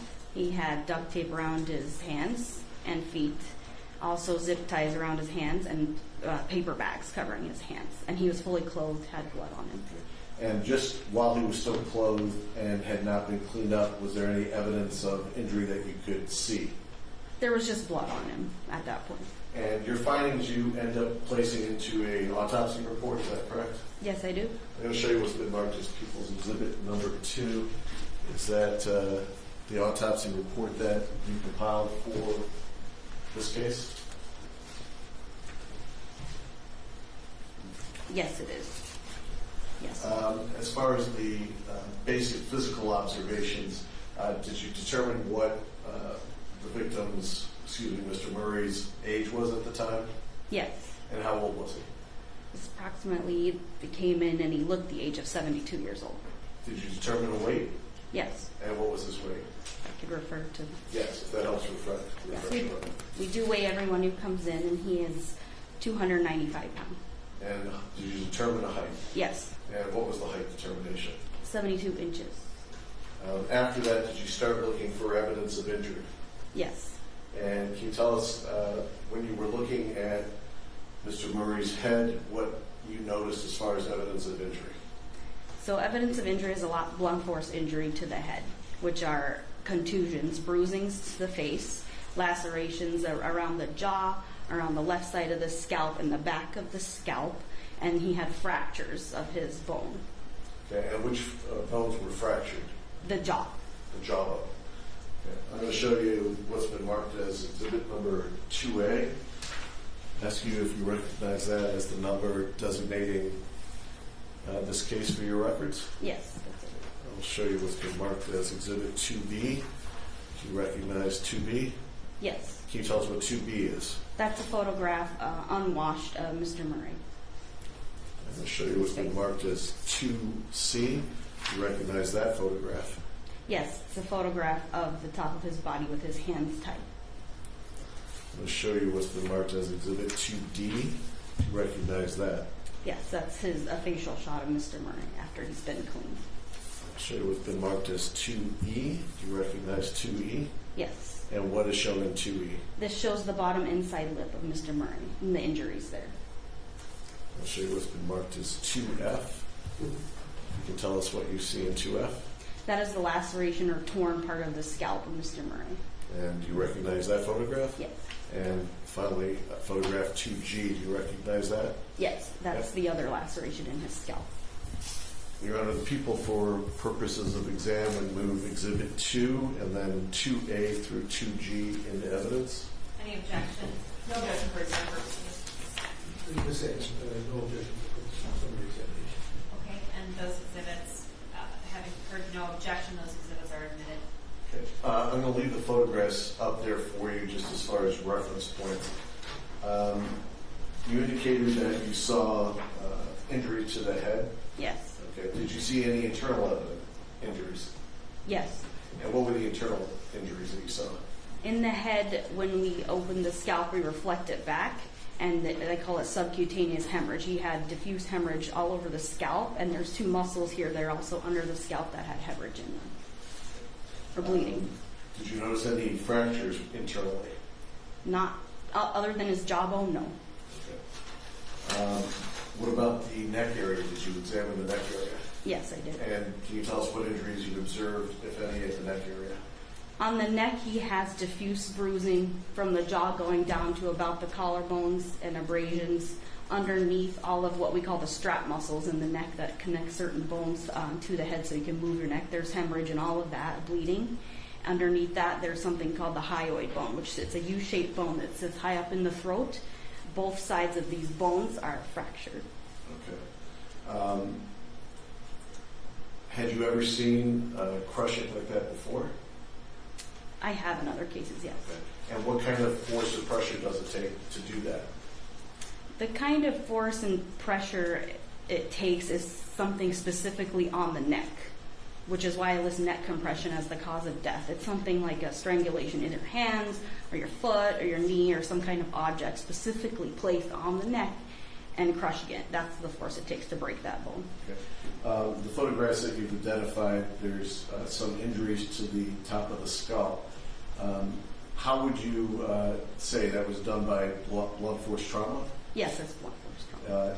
Is that consistent with using an object to create that injury? Yes.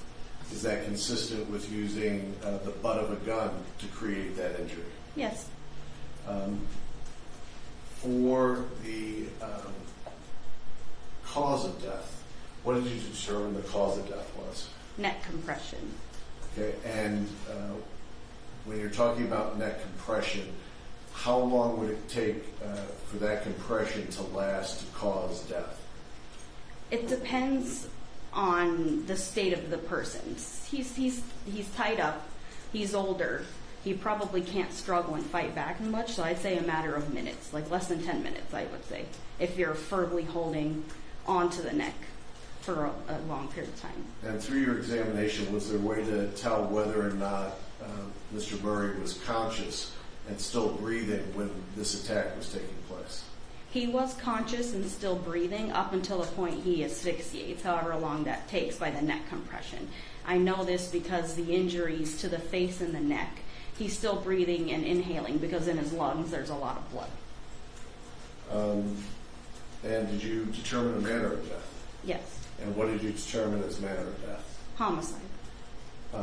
The injuries that you saw, the blunt force trauma, I know we talked about an object being used to cause it. Are those injuries consistent with somebody being stomped while they're on the ground? Yes, can be. Is there anything inconsistent from what you saw with somebody being stomped on the ground? No. I don't have any other questions. Thank you. Cross-exam. Can I just have one moment? Sure.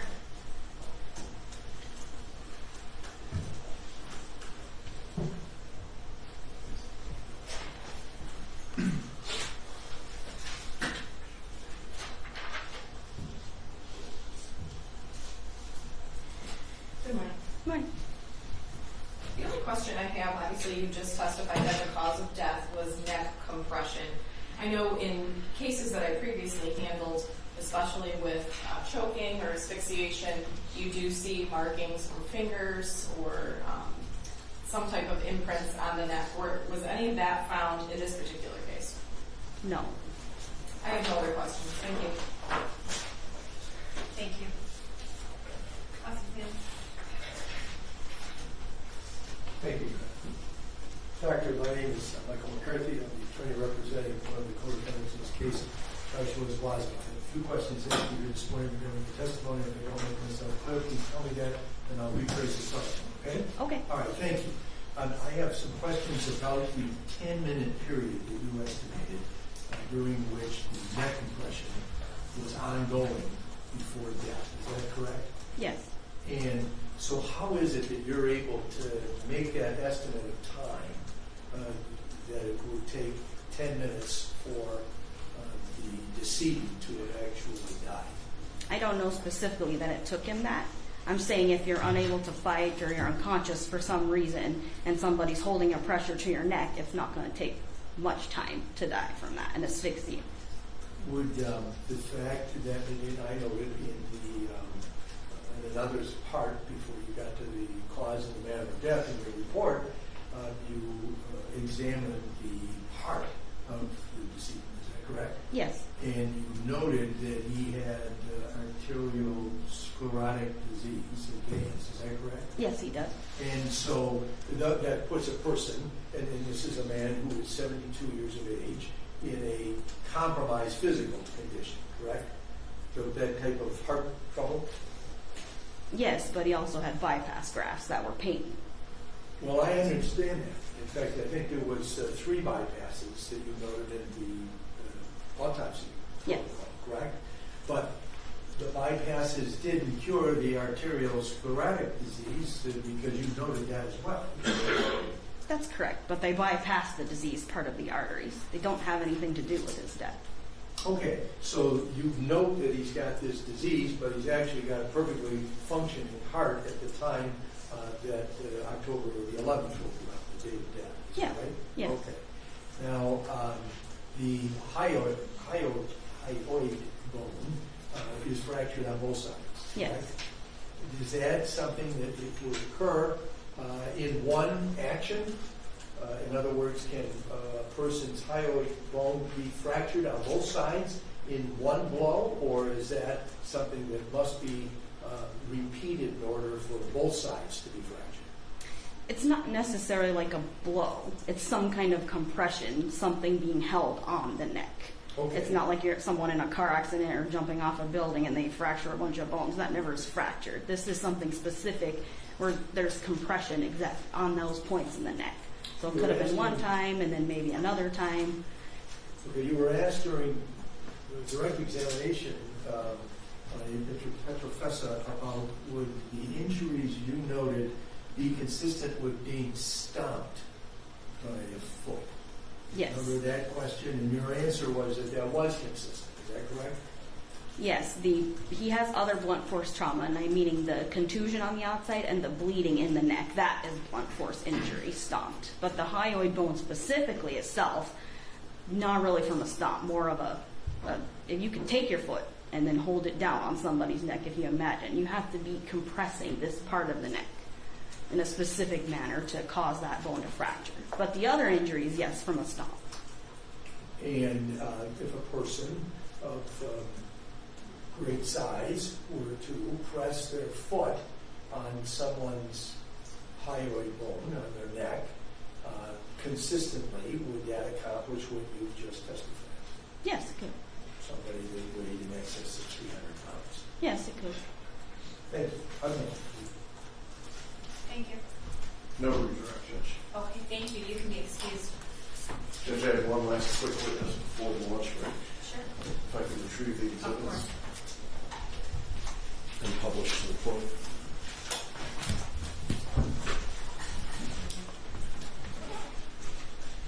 People call Danielle Diaz.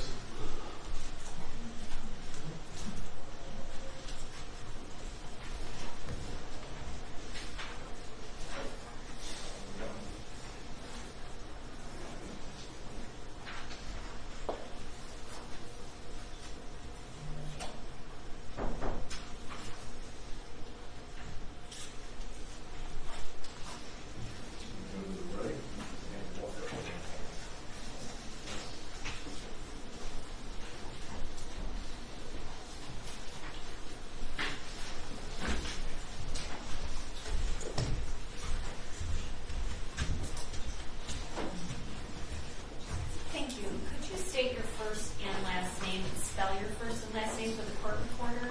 Danielle Diaz, D-A-N-I-E-L-L-E, Diaz, D-I-A-Z. Thank you. Can you raise your right hand?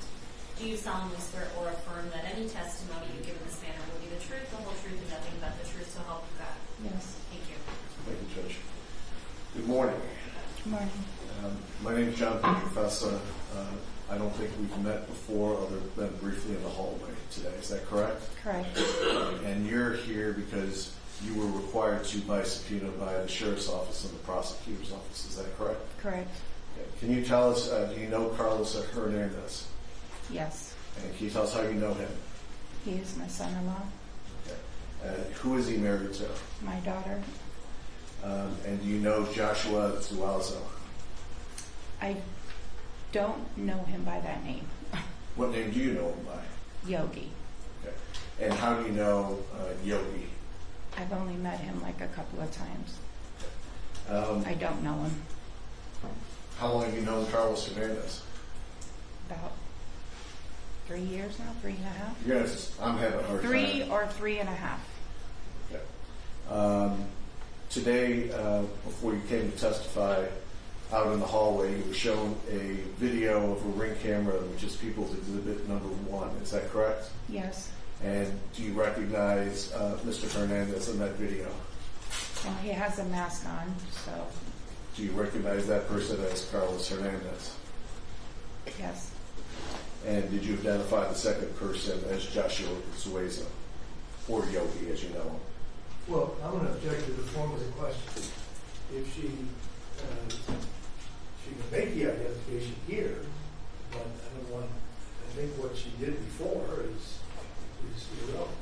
I'm sorry, counsel, what is your objection? My objection is that this is not relevant for her making an objection or making an identification because she said she made one before. I mean, if she's going to say, now I can identify this person from the Ring video, that's a different story. I'm going to overrule your objection. I find it relevant. Thank you. And did you recognize the second person in those videos as either Yogi or Zuazo? I didn't. He was in the back. I don't. Did you not identify him to my investigator 20 minutes ago as Defendant Zuazo? Your investigator didn't ask me if I identified Carlos or him. They didn't ask me any questions. They had me watch a video. Okay. Did you recognize, I'll ask you one last time, Yogi in that video? I don't know. I don't know. I don't know how to answer that. I don't know. Do you it's yes or no? Yes. Okay. And how long have you known Defendant Hernandez? I just said like 3.5 years. Okay. How long has he been married to your daughter? They got married October 10th. Do they have any children together? 18th. I have. They have would be his stepson. Okay. And can you tell us where do they typically reside when they're not in the state of Michigan? Katy, Texas. Can you tell us when they came up from Katy, Texas back to Michigan? It was around, I want to say August 10th, maybe around there. And what type of vehicle were they driving when they came up from Katy, Texas? A Jeep. Did they stay at your residence? Yes. Okay. And once they got up here, at some time, did you notice a DTE white truck parked out front of your house? No. Did you ever see Defendant Hernandez with any DTE identification or type of plaques or ID? No. How was it that, do you recall when Defendant Hernandez and your daughter left town? How was it? Do you recall the Defendant Hernandez and your daughter when they left town to go back to Texas? Yes. Okay.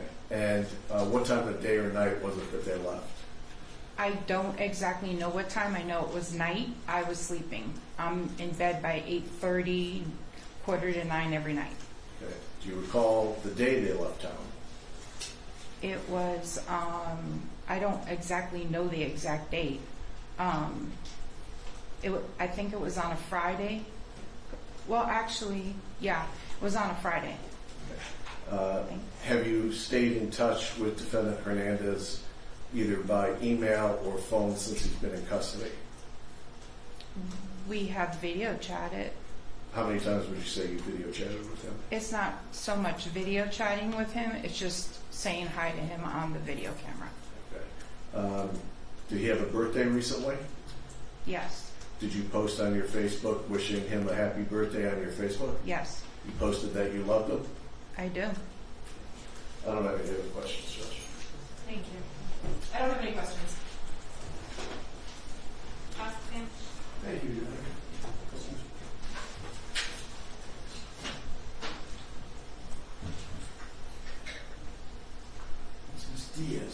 correct? Correct. My name is Michael McCarthy. I represent a person by the name of Joshua Zuazo. You referred to a person that you know, his name is Yogi. I'm going to ask you some questions regarding your identification of him. If I don't make myself clear here this morning, please tell me that, okay? And then I'll rephrase the question. Is that a yes? Yes. You've got to say yes or no because we're making a record here. So a moment ago, when the direct examination began, you were asked about whether you knew Mr. Zuazo, and you stated that you had seen him 2 times. Is that correct? Correct. And then you said, I don't know him. Do you remember saying that? Right, because I don't know him. Okay. He's been to my house. He's been to your house, and that was twice he'd been to your house. Yes, it could have been. It could have been more, but all I know is twice. Okay, and that's 2 times that you were home. Is that right? Yes. Okay. Did you spend much time with him? No. Did you take note of how tall he is? No. Did you take note of how much he weighs?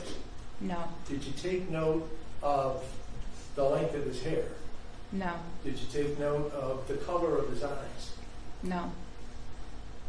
So you said that you, during direct examination, that you were shown a video by officers, deputies, detectives from the sheriff's department, correct? Yes. That happened today, correct? Yes. And you were subpoenaed to be here today, correct? Yes. And you came, correct? Yes. But you don't want to be here, right? No. You know, you were asked to identify a person from a Ring video. Is that correct? Yes. You looked at 5 different clips from a Ring video? Yeah, you didn't. They didn't ask me to identify anybody. I understand. Okay. Listen to the question. You were shown 5 different clips from a Ring video. Was that right? Yes. And as you've just said, nobody asked you to make an identification, correct? Correct. Okay. So you just watched those videos? Correct. And took note of who you saw. Is that right? Just took note of whatever the video was. Right. I mean, in your own mind. You didn't write anything down. That isn't what I mean to imply. And you weren't asked any questions by the investigator who talked to you, or who showed you the videos, right? No. So it was just silent. The videos were shown, you sat there and watched them, and is that a yes? Yes. And nobody that was present with you asked you any questions, correct? No. How long before you came into the courtroom to testify were you shown the video? When the day, like when did I first see the video? Yes. When did you first see it? When the detectives were at my house and came to my house. And the detectives showed videos to you at that time? They showed me a video. A video. A ring doorbell type video? Yes. From a front door? And did either of the detectives that were there that day ask you questions regarding that? They had me in my house for 7 hours. That isn't my question. Did they ask you questions regarding the video? Yes or no? Yes. Okay. Did you make identifications to the detectives at that time? Yes. Did you identify Mr. Hernandez? I said it looked like Carlos. What about your identification of the second person shown in the video? They didn't ask me. You were not asked any questions regarding that individual, is that No. correct? No. Okay. So then today you were shown the video again? Is that Yes. yes? And that was where there were no questions being asked of you. It was just a silent showing of the video. Is that right? Yes. And that refreshed your memory of what you saw during October when the detectives came to your house and spent 7 hours with you. Is that right? Yes. Okay. Are you able to identify the second man to be this individual, the second man shown in that video, to be the individual that you know as Yogi? Yes. Thank you. Thank you. Any redirect? Just briefly. Mr. McCarthy touched on it. I just want to, I didn't go back in time too much, but your first contact with the Oakland County Sheriff's Department detectives was on October 12th. Is that correct? When they came to your residence? If that was the day, yes. Yeah, I believe it's that day, yes. And I think at some point in time when they're talking to you and they're asking about what had been seen, you break down and you're crying at some point. I was. Okay. And prior to that point, this case had made the news, and in fact, your friends had texted you about Carlos being on the video, correct? Correct. Now, were you present when your daughter got married to Defendant Hernandez? Yes. Okay. Do you also recall one of the times that Zuazo was present was at that wedding? Do you recall him being there? He was not at the wedding. I don't have any other questions, Judge. Thank you. May I follow up on that last question? Yes. Thank you. Do you know who the groomsmen in your daughter's wedding were? One of Carlos's brothers, another guy, Carlos, my two nephews. So there were 4 people that were groomsmen, huh? No, there was another one. Well, let me ask it this way. Okay. Was the man you know as Yogi a groomsman in your daughter's wedding? No, Was he present there that day? I did not see him. Thank you. Nothing further. Thank you. Nothing else for this witness. Thank you. You can be excused. Thank you.